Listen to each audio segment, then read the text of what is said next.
আসসালামু আলাইকুম সুধী দর্শক, আজকের আমাদের মিরাজ শোয়ের প্রথম এপিসোড নিয়ে আসতেছি এবং আমার সাথে গেস্ট রয়েছে। তবে আপনাদের দোয়া এবং ভালোবাসা, আপনাদের চাহিদা অনুযায়ী আমরা নতুন নতুন গেস্ট নিয়ে আসবো।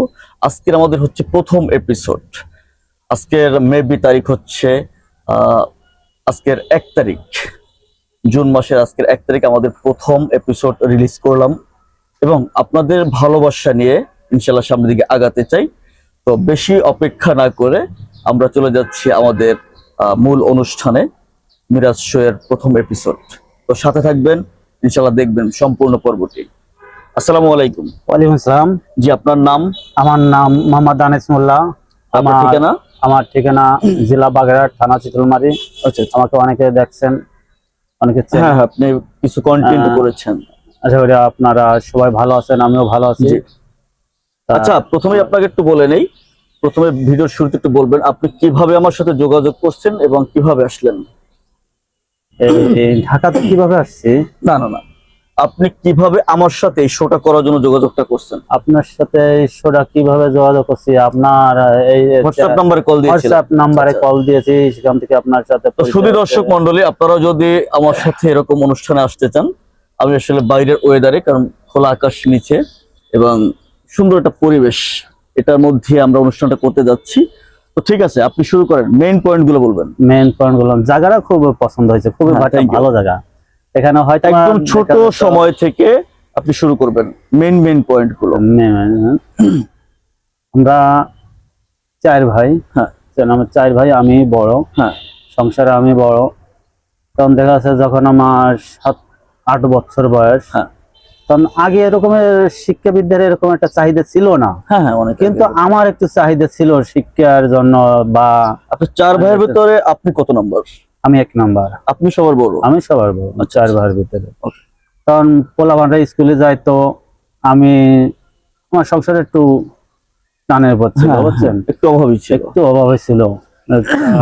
যাই হোক, আমি পলায় পলায় স্কুলে যাইতাম। তখন ছিল তাল পাতা আর অ্যাডভোকেট কলম ছিল, কুঞ্চি। হ্যাঁ, শুনছি আমি তাল পাতা আর কুঞ্চি, বুঝছেন। তখন দেখা যেত কি, ওই পোলাপানের সাথে ওই তাল পাতা নিয়ে যাইতাম গোপন ভাবে, বাসাইতে গোপন ভাবে। হ্যাঁ, ওকে সাথে যাইতাম, যাই ওই হাড়ির কালি আছে না, হাড়িতে কালি ঝিনুক দিয়ে কাইকা পানি দিয়ে গুলে নিয়ে যেতাম। অনেক আগের কথা, অনেক আগের কথা। তখন ছিল একটা বোতল, শিশি আর কি, ওর ভিতরে রাইখা পানি দিয়ে গুলে ওই কুঞ্চি দিয়া কলম বানানো হতো। আসলে এটা আমার সৌভাগ্য, পাতায় লেখা হয়তো। এটা আমার সৌভাগ্য যে আপনার মতো একটা মানুষের সাক্ষাৎকার আমি নিতে পারতেছি। এখন দেখা গেল যে একসাথে যারা যাইতাম, তা ওর ভিতরে একটু দুষ্ট ছিলাম আমি, বেশি রকমের পোলাপানের ভিতরে, বুঝছেন। আচ্ছা, দেখা যেত ওরা লিখতো আর আমি ওই তাকায় তাকায় দেখতাম। দেখতে দেখতে দেখা গেল যে কোনো মতে ওই সময়টা লেখাপড়াটা তো ওই সময় তত একটা গুরুত্ব না। তারপর দেখা যাচ্ছে একটু দুষ্টিপনা করতাম, আমি দিকে আস্তে আস্তে বাবা মা যাইনি গেল যে আমি স্কুলে যাই। স্কুলের প্রতিও আমার দেওয়ার জন্য চেষ্টা করলো। পরে ওই পোলাপানের সাথে দুষ্টিপনা করতাম, মারেও মারতাম, ওরে মারতাম। হাতটা একটু লম্বা ছিল মারির জন্য। যা হোক, লাস্ট ফিনিশিং ওরা যাকে মারছে ওরাই শিক্ষাবিদ্যা পাইছে, কিন্তু আমি মূলত শিখতে পারি নাই। আপনি শিক্ষিত জায়গায় আসতে পারেন? আমি শিক্ষিত জায়গায় আসতে পারি। মারতাম আমার পোলা মানে নালিশ করতো, মা বাবার নালিশ করতো। পরে আমার মা বাবা অকাইদে আমাকে সরাই নিয়ে এসেছিল। বুঝছেন, যে তোমার শিক্ষা বিদ্যা করা লাগবে না, শিক্ষা আজকের শিক্ষার আছে নাকি, চাকরি আছে নাকি, তোমরা শিক্ষাবিদ্যা করে কি করবা, চলো বাবা চলো। আমাকে তিলির খামার আছে, শস্যের খামার আছে, ধানের খামার আছে, ওই সমস্ত নেবো, অত রোগে নাই। ওরা তাল পাতায় লেখে পরে কি বা হবে। কিন্তু দেখা যাচ্ছে আমাকে আমার মা বাবা অনেক একটা গৌরব করতো। ধান চালের তো জমা হচ্ছে, পাইতাম, খাইতাম, দাইতাম, খুবই একটা আনন্দের উপর থাকতাম। কিন্তু ওরা তো আমাকে চেয়েও গরিব ছিল। দেখা যাচ্ছে কি ওরা লেখাপড়া করে, ওরা চাকরিজীবী হয়েছে, আমি আর হইতে পারি নাই, কারণ আমার তো সরাই নিয়েছে। কিভাবে কিভাবে কোন কোন ভাবে জানো, আমি খেলে নামটা একটু কোনো কায়দা একটু পারি, মূলত আর কিছু পারি না। আমার মতন এরকম জানো আর কেউ না হয়। এখন বুঝতে পারতেছেন যে, এখন বুঝতে পারছি যে শিক্ষার মূল্যটা কত, ঠিক আছে। কিন্তু আমি শিখতে পারি নাই, ওই দুষ্টিপনা করতাম, মারামারি করতাম। বাপ মা আদরের ছেলে, তাই নিয়ে কোলে নিয়ে এসলো, স্কুলে দেবে না, আর এত নালিশ ভালো লাগে না, এই করে পরে ওরা ওরা এখন অনেক শিক্ষিত হয়েছে, অনেক ভালো ভালো চাকরি করে, কিন্তু আমার ভাগ্যে জল। আচ্ছা, আমরা সামনে আগাবো, একটু কথা বলে নিই।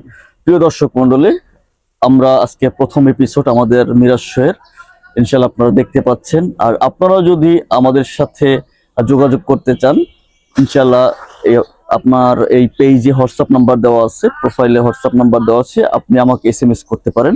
আপনিও চলে আসতে পারেন আমাদের সাথে এরকম সুন্দর গল্প শেয়ার করার জন্য।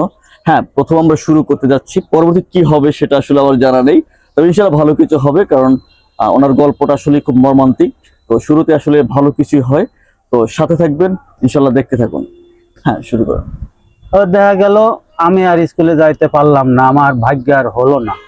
আমার বন্ধু বান্ধবে ভালো শিখছে, এখন দেখা যাচ্ছে যে আমার ফ্রেন্ড যে ছিল সে বেশ ভালোই লেখাপড়া করছে, কিন্তু আমি পড়তে পারি নাই। আচ্ছা। আর আমার একটু পাশে ঠেলে রাখছে যাতে আচ্ছা। আমি না যেতে। এখন দেখা যায় জায়গা জমি কাগজপাতি দেখা আছে না, আমি কিছু পারি না। তো আমার ওই বন্ধু বান্ধবের কাছে যা লাগে, তো ভাই আমার এইটা একটু দেখে দিন, এটা দেখে, তখন আমার অনেক কান্না আসে। আচ্ছা। যে ওকে বড় আমি, অথচ আমি করে কিছু করতে পারলাম না, লেখাও শিখতে পারলাম না। আজকে আমার এই জায়গা জমি ওরা ঠক দিয়ে খাচ্ছে, আমার ভাই বেলুদা ঠক দিয়ে খাচ্ছে, আমি মূলত শিখতে পারলাম না। এখন আমার জায়গা জমি ওরা যেভাবে আমার বুঝাই দেয় কাগজটা, আমি ওইভাবে এসে বাড়ি এসে মা আচ্ছা, বাবা আপনার শিক্ষা জীবন আর হলো না, এরপর হচ্ছে আপনি সামনের দিকে অগ্রসর হলেন। বিয়ে করেছেন কত সালে মনে আছে আমি আপনার? তখন তো সালের হিসেব ছিল না। তারপরও আমার একটা তখন তো আঙ্গুল টিভি মাস হিসাব করা হইতো, ঠিক আছে। তখন আমি হিসাব করেছিলাম যে আমার 23 বছরের সময় আমি বিয়ে শাদী করেছি। আচ্ছা, আপনার বিয়েটা কি মানে ফ্যামিলিগত হয়েছিল নাকি পছন্দের মাধ্যমে আপনার? ফ্যামিলিগত ভাবে হয়েছিল, কিন্তু একখানে দেখতে যে দিন তারিখ হলো, তখন আমি বিয়ের আসর থেকে উঠে আসি। যে কোনো উঠে আসলাম, আমার কাছে একটা প্রশ্ন করছিল, আমার 5 বার নেছে, 5 বার দেখছে, দেখার পরেও বিয়ের দিন যেদিন বিয়ে আমার, ওই দিনকে আমার মেয়ের মা একটা প্রশ্ন করছিল, ওই প্রশ্নের উত্তর দিছিলাম, দিয়ে আমি উঠে এলাম যে জায়গা বেটা আছে, বিটির জোর বেশি, কোনো একদিনকে হয়তো এখানে আমার ঠাই হবে না। আচ্ছা, এরপরে এই বিয়েটা কিভাবে হলো? এই বিয়েটা ওখান থেকে আমি চলে আসলাম, আমার সম্পর্কের নানা আছে, ওই নানার বাড়িতে চলে আসলাম। পরে নানা আমার বিস্তারিত কিছুটা শুনে তারপরে আমার তার নাতির সাথে সাক্ষাৎ করে দিল। আচ্ছা আচ্ছা, এটা হচ্ছে আপনার মোটামুটি আত্মীয়ের ভিতরেই ছিল? একটা আত্মীয়র ভিতরে হয়েছে, কিন্তু আমি জানতাম না যে এটা আত্মীয়। আচ্ছা, আপনার সংসার জীবনে আপনার ছেলে মেয়ে কজন? আমার ছেলে মেয়ে 4 জন। আমার আল্লাহ দিয়েছে 2 মেয়ে 2 ছেলে। সবার কি বিয়ে শাদী দিয়েছেন? সবার বিয়ে শাদী হয়ে গেছে। আমার একটা ছেলে আছে, নাম হচ্ছে সুমন। 16 বছর বয়স, 14 থেকে 15 বছর, 16 বছর হবে না, 14 থেকে 15 বছর বয়স। আচ্ছা, তো দেশের বাড়ি আমি ব্যবসা ম্যানেজ করছি, অনেক ভালোই ছিলাম। জি, এখন ওই কাহিনীটা আপনার শুনতে চাচ্ছি, যে আপনি কিভাবে আপনি যতটুকু আমি শুনছি যে আপনি একটা ব্যবসায়ী মানুষ ছিলেন, ভালো পরিমাণে টাকাও ইনকাম করেছেন, কিন্তু হঠাৎ করে আপনার ব্যবসাটা বন্ধ হয়ে যায়, আপনি ঢাকাতে পাড়িয়ে দিয়েছেন। তো এটা বিস্তারিত আমি জানতে চাই, কিভাবে ব্যবসাটা শুরু করেছিলেন, কিভাবে ধ্বংস হলো? বিস্তারিত সপ্তর বলা যায় না, দেখা যায় এর ভিতরে কিছু তো ভেজাল থাকে, ভেজাল আছে। শুরুটা কিভাবে করেছিলেন, যেহেতু আপনার ফ্যামিলিটা দারিদ্রিক ছিল, মানে অসহায় ছিল বলা চলে, তো সেখান থেকে আপনি কিভাবে ব্যবসাটা শুরু করলেন? ব্যবসাটা শুরু করলাম, আগে আমি যে ব্যবসা করছি ওটা একটা মহাজন ধরে, আগে মহাজনের সাথে ব্যবসা শেয়ার ছিলাম। আচ্ছা, ওখান থেকে পরে মহাজনের সাথে সঠিকভাবে বলেছি, মহাজনের সাথে বন্ধুত্ব করলাম। মহাজন পরে বললো কি যে ভাই আমার সাথে করা লাগতো না, তুমি আলাদা ভাবে করো, তুমি তো সবই বোঝো। আচ্ছা আচ্ছা। তখন দেখা গেল আমি ক্যাশ পাতিও বানালাম, বানাইয়া আমি নিজে ব্যবসায় নামে গেলাম। দেখা যাচ্ছে যাদের সাথে ব্যবসা করতাম ক্যাশ আমার বেশি ছিল। আচ্ছা, আমি ব্যবসা করলাম, পরে মর্মান্তিক অ্যাক্সিডেন্ট করলাম। মর্মান্তিক অ্যাক্সিডেন্ট বলতে কি অ্যাক্সিডেন্ট করেছেন? মর্মান্তিক বলে অ্যাক্সিডেন্ট, গাছের তলে পড়ে লোক মারা গেছে। আপনার কাজের জন্য? আমার কাজের জন্য, আমার কাজের জন্য তার লোক মারা গেছে। মূলত আপনি গাছের ব্যবসা করতেন, গাছ কাটাকাটি আপনি কিনতেন বা বিক্রি করতেন? কিনতাম, গ্রাম থেকে কিনতাম, আবার মোকামে বিক্রি করতাম। বিভিন্ন জায়গায় দেওয়া লোকজন আছে ওই গাছ কিনতে, ঢাকা, চট্টগ্রাম, ঠিক আছে, খুলনা, বরিশালের জায়গায় দিয়ে পাইকারটা আসতো, এসে ওই গাছ নিয়ে যেত। অনেক জায়গায় রিলেশন ছিল। তা দেখা গেলো আমি নিজেও একটা গাছের থেকে পড়ে গেছিলাম, তা বাস্তব বলে দুনিয়া কেউ বলছিল না। তখন আমার গায়ে কোনো বস কি জিনিস আমার এলাকায় গেলে হয়তো যা খোঁজ নিলে জানতে পারবেন বস কি জিনিস আমার শরীরে ছিল না, ছেলে গেছিল সব একেবারে সব।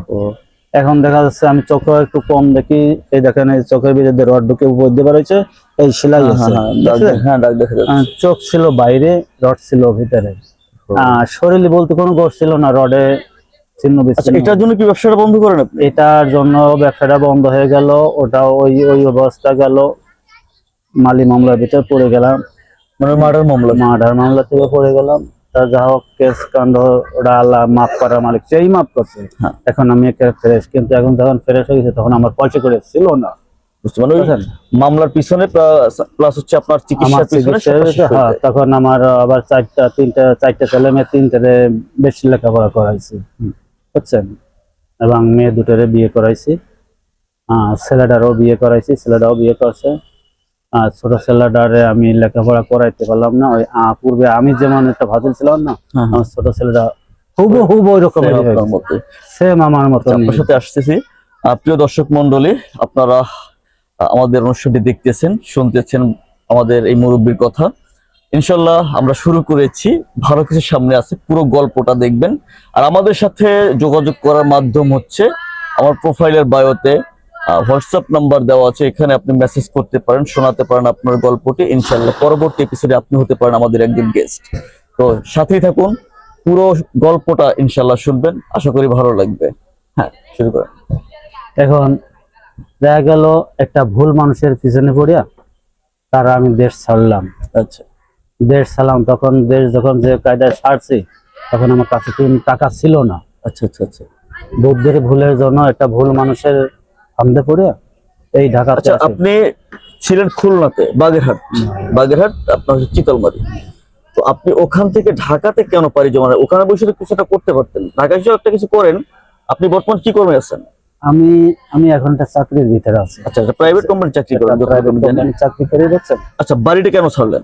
বাইরে ছিলাম, ওই পরে ওই যে আমি কিছু টাকার ঋণ করলাম, বুঝছেন। এই জন্য তো বললাম, সব কথা তো বলা যায় না, না আপনি নির্দ্বিধায় বলতে পারেন, কারণ দেখা গেছে ভাই মানুষের অভাব অনটন থাকে, অভাব অনটন থাকলো।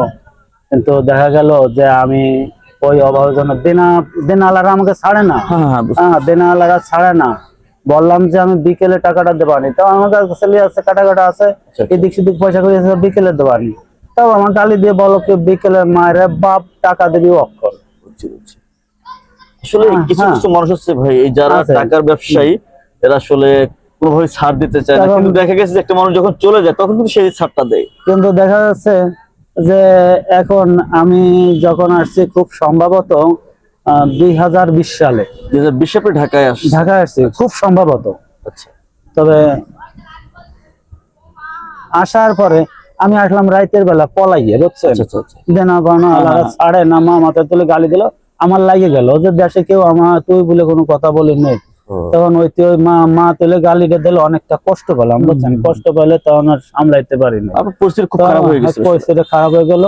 আর আমার ফ্যামিলিগত অনেক মালামাল ছিল, বিক্রি করতাম, তো আমি দিনাটা শোধ হতে হতো, কিন্তু আমার লাগে গেল, সময়টা আপনাকে দেওয়া হয়নি, সময়টা দেওয়া হয়নি। তা যেদিন লাগাইছে বিকেল 2টার দিক, ওই বেলা 2টা বা 3টার দিক, তখন ওই সময় আর বেচার কোনো লাইন ছিল না। তখন মান সম্মানের জন্য আমি দেশ পথ ত্যাগ করে চলে আসলাম, বুঝছেন। আপনার বাড়িতে এখন কে আছে? বাড়িতে আছে আমার মা আছে, আমার ভাই বোন আছে, এবং এই বর্তমান রানিং আমার বড় ছেলে আছে। বড় ছেলে মা বেঁচে আছে? আমার মা বেঁচে আছে। আবার মা বাবার কথা বললেন, যখন 20 সালে আমি চলে আসি, 20 সালে আমার বাবা মারা যায়, বুঝছেন। তখন টাকার জন্য আমি আর আমার বাসার বাড়ি যাইতে পারলাম না, আমার বাবারে দেখতে পারলাম না। টাকার জন্য, মাত্র 500 টাকার জন্য, মাত্র 500 টাকার জন্য হয়তো আমি হাতে পায়ে ধরে যাইতে পারতাম, বুঝছেন।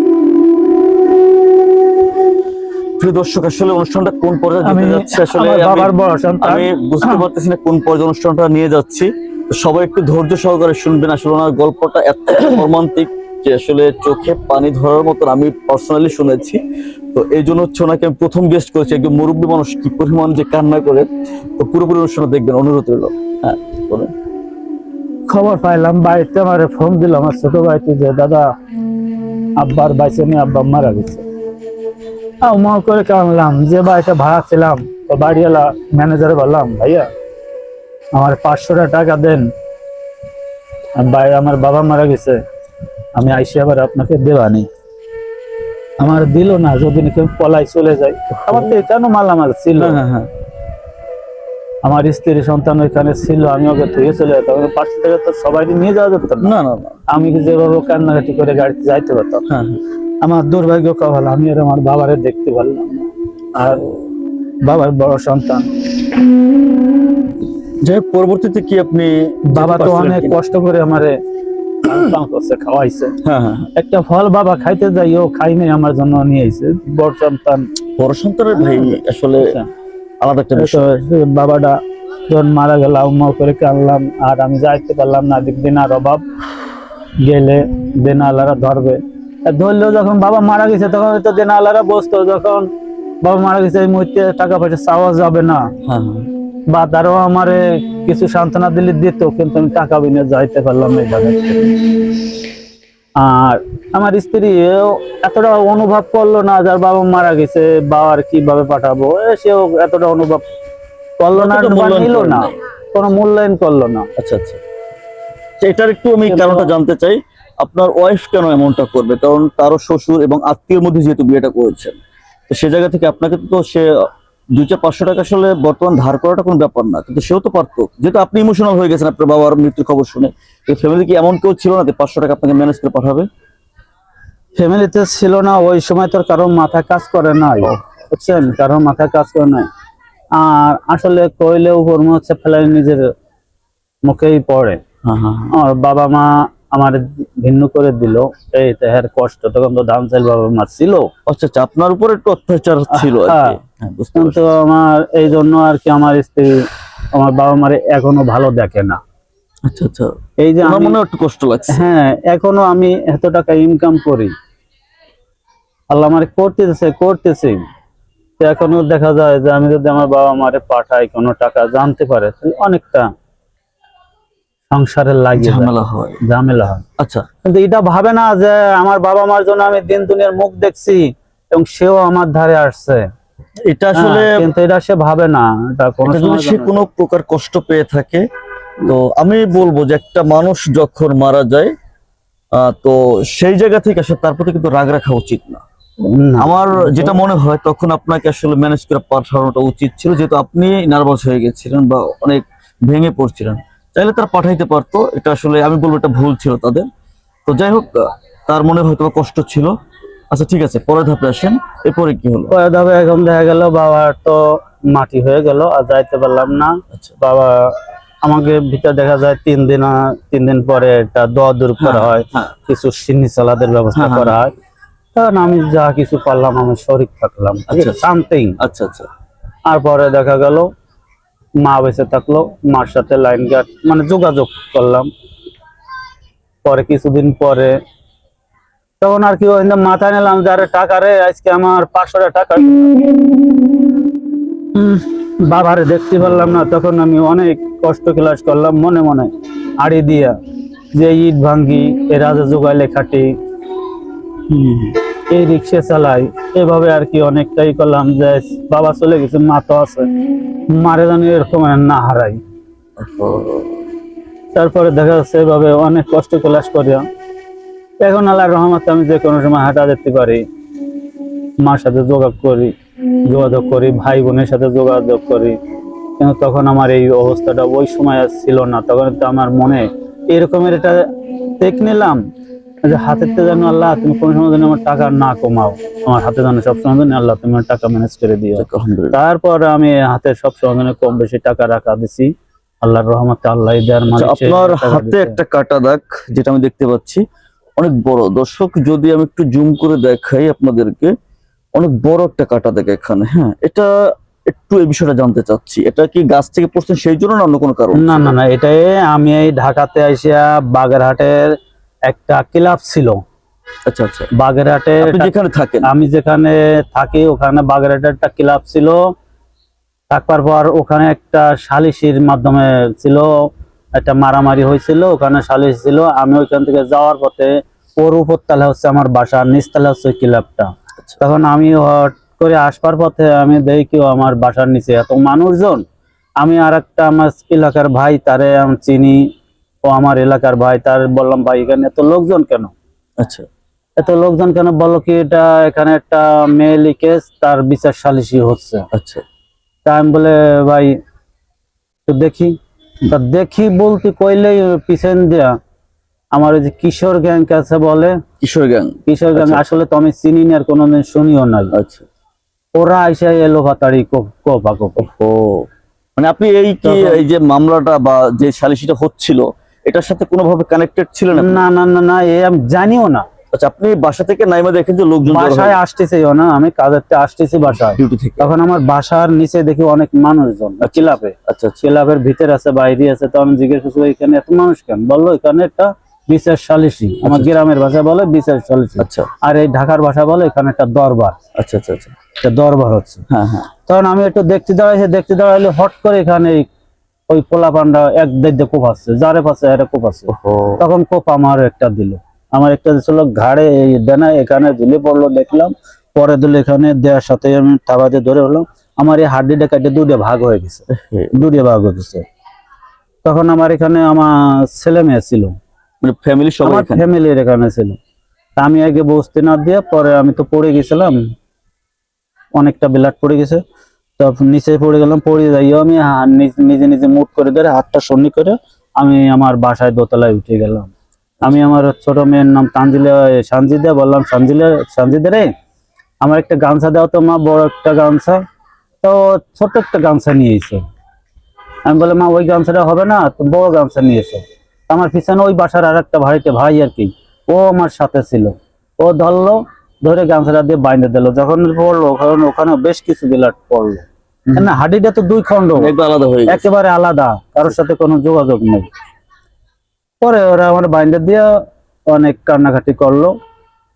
আচ্ছা এটার যে আপনার ক্ষতিটা হয়েছে এটার কোনো ক্ষতিপূরণ কি মানে দিয়েছিল কেউ? আমার ক্ষতিপূরণ এমন কিছু দিনেই আমার সংসারতে, এখন আমি কামাই করছিলাম এখানে, সংসার চালাইতেও কষ্ট হয়েছিল, কিন্তু আমার সামথিং কিছু ঔষধ দিছিল, মানে সঠিক পরিমাণ আমার সঠিক পরিমাণ দিনেই, সঠিক পরিমাণ দিনেই।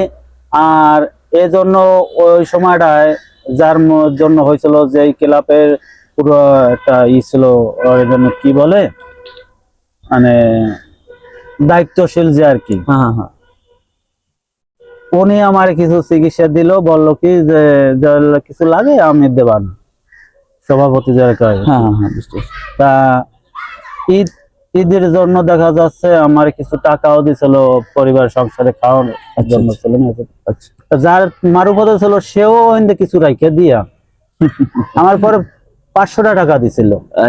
এটা তখন ওই লোকে আমার ঈদের পর কিছুদিন পর দেখা হলো, বললো যে আপনাকে বেশ কিছু টাকা দিছিলাম ঈদের সৌজন্য, বাল বাচ্চা নয় আপনি খাইবেন ঈদের জন্য। আমি বললাম না তো, আমার তো এত টাকা দেওয়া হয় নাই, আমার তো অনুমান আপনার 500 টাকা দিছে। অনুমান আপনার হাতের পিছনে কত টাকার মতো আমার অনুমান না, আমার প্রায় 1.5 লক্ষ টাকার মতন লাগছে। এই আচ্ছা, অবস্থা? এজন্য আমার কেউ কোনো সাহায্য আমার পাশে এসে দাঁড়াই নাই। আচ্ছা এক মিনিট, প্রিয় দর্শক মন্ডলী, আজকের ভিডিওর মূল অংশ এটার জন্য আজকে আমার রেকর্ডিং করা। ঢাকার শহরে বর্তমানে বাংলাদেশের যে পরিস্থিতি, আসলে আমাদের কারোর কিন্তু প্রাইভেসি নেই, কোনো সিকিউরিটি নেই। তো সেই জায়গা থেকে হচ্ছে ঢাকাতে যারা আমরা থাকি, তো সর্বোপরি অনেকে আমরা বলে থাকি যে একটা মানুষ মরে যাচ্ছে তার পিছনে কেন একটা মানুষ দৌড়ে আসতেছে না, একটা মানুষের সাথে ঝামেলা হচ্ছে কেন একটা মানুষ তাকাচ্ছে না, একটা জায়গায় একটা মানুষ মরে যাচ্ছে কেন তার কাছে যাইয়া একটু তাকে ধৈর্য নেওয়া মানে চিকিৎসা কেন নিচ্ছে না, এটা ঢাকা শহরে করতে চায় না বা করে না। এটা মেইন পয়েন্ট হচ্ছে এটা, কারণ অনেকটা নিরীহ মানুষ দেশে অভাবের জন্য ঢাকায় পাড়িয়ে দেওয়ার পরে, এই কাহিনীটি কতদিন আগে? এখানে 2 বছর 2 বছর 2 বছর হয়েছে। তার মানে উনি 20 সাল আসছে, আসার 2-3 বছর পরে হচ্ছে অ্যাক্সিডেন্টটা। তো ওনার মতো একটা মানুষ যদি 1.5 লক্ষ টাকা যায়, ওনার অপরাধটা কি? উনি বাসা থেকে নিচে নামে দাঁড়ায় শুধু দেখছিল যে কি নিয়ে বিচার হচ্ছে, শুধু এটার জন্য ওনার হাতটা কেটে দেওয়া হয়েছিল। এবং সেখান থেকে অনেক মানুষ ওনাকে দিয়ে ব্যবসা করেছে, কিন্তু ওনাকে কোনোভাবে সহযোগিতা করা হয় না। যেটা করেছি সেটা শুধু নামমাত্র। এটার জন্য হচ্ছে বাংলাদেশে বর্তমানে কেউ বিপদ দেখলে কেউ আগে আসে না, কেউ একটা ঝামেলা হলে সেখানে কেউ ফিরেও তাকায় না। এটা মূল উদাহরণ হচ্ছে অনেক। হ্যাঁ, পরে আপনি বলেন এখন বর্তমানে আপনি কি অবস্থা আছেন, যেহেতু হাতের সমস্যা, কি কর্ম করতেছেন, সংসার জীবনে কতটুকু সুখী আছেন, এবং শেষ পর্যন্ত আপনার চাওয়াটা কি? আমার শেষ পর্যন্ত চাওয়াটা, না, আগে আপনাকে জানতে চাচ্ছি এখন বর্তমানে আপনার কর্মটা কিভাবে চলে এবং সেটা নিয়ে খুশি আছেন কিনা, আপনার ফ্যামিলিতে আসলে আগের মতো ওইভাবে ঝামেলা আছে কিনা বা সুখী আছেন কিনা, এবং শেষ পর্যন্ত আপনি কি চাচ্ছেন? আমার আগের মতন আল্লাহর রহমতে ঝামেলা নাই। আচ্ছা, আলহামদুলিল্লাহ। টুকিটাকি কামাই করতেছি, ঠিক আছে। আচ্ছা, আল্লাহর রহমতে আমি একটা ছোটখাটো একটা চাকরি করতেছি, আল্লাহর রহমতে আপনাকে দয় ভালোই আছি। আলহামদুলিল্লাহ।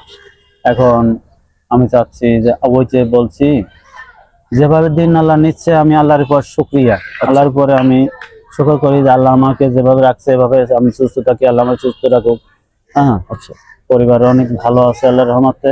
এখন আমার বিষয়টা বাইরে গেছে, আমার ছোট্ট ওই যে বাচ্চাটা আছে ছেলে, না পারলাম আর লেখাপড়া শিখতে, কারণ আমি তো এই অবস্থার ভিতরে পড়ে গেলাম, তখন তো আমি আর ওরে লেখাপড়া করাতে পারলাম না। এখানে দিছিলাম, স্কুলে দিছিলাম, মাদ্রাসায় দিছিলাম, কিন্তু আমি পারি উঠলাম না। মাদ্রাসার টাকাও দিতে পারিনি, স্কুলের টাকাও দিতে পারিনি। ওর পড়ার পরে ধ্যান খেয়াল ছিল, ভাগ্যে এসে ঠিক মতন, কিন্তু আমি আর দিতে পারিনি, বেতন দিতে পারি না। বেতন না দিলে কি ঢাকা শহর পড়াইবে?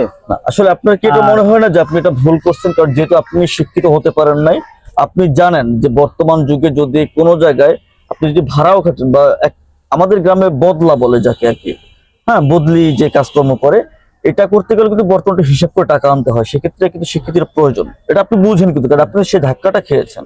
আমিও এই জন্য বলছিলাম, অনেক চেষ্টা করেছি যে আমি একটা মূর্খ, আমার সন্তান যেন মূর্খ না হয়। তাহলে আপনি তো সেটাই করলেন। আর সেটা হয়ে গেল কারণ বলতে, কিন্তু আমার আর তিনটে লেখাপড়া বেশ ভালোই করাইছে আল্লাহর মধ্যে, তো কিন্তু এটারে করাইতে পারলাম না। এইটার সময় আমার এই অ্যাক্সিডেন্টটা, বুঝতে পারছি। তখন আমার ওই যে মেয়ে দূরে তারা তো পরের বাড়ি, এখন জামাই জনরা তো আর এদের ভূমিকা নেবে না। তাহলে আমি ধরে নিচ্ছি যে আপনি যে বললেন যে আলহামদুলিল্লাহ ভালো আছি, আমি ধরে নিব যে আপনি এখনো ভালো নাই। কেন ভালো নাই? সেটা হচ্ছে যদি আপনি ভালো থাকতেন তাহলে আপনার এই ছেলেটার বয়স কত? হয়তো 15 বছর। 15 বছর। 15 বছর একটা ছেলেকে দিয়ে আপনি কাজ করাচ্ছেন বা নাই করেন, বসায় খাওয়াইতেছেন, এটা মারাত্মক আপনার একটা ভুল, এবং এই ভুলটা তো আসলে দারিদ্রতা থেকে আসছে, আমি যেটা বুঝতে না, পারছি। এটা অবশ্যই আপনার কাছে টাকা এটা- থাকলে অবশ্যই, তবে আমার বর্তমানে যেটা ধারণা, আপনি চাইলে এটা করতে পারতেন, তবে আপনিও আপনার বাবার মতো একটা ভুল করতেছেন বা করেছেন, এটা কি আপনি মানতেছেন?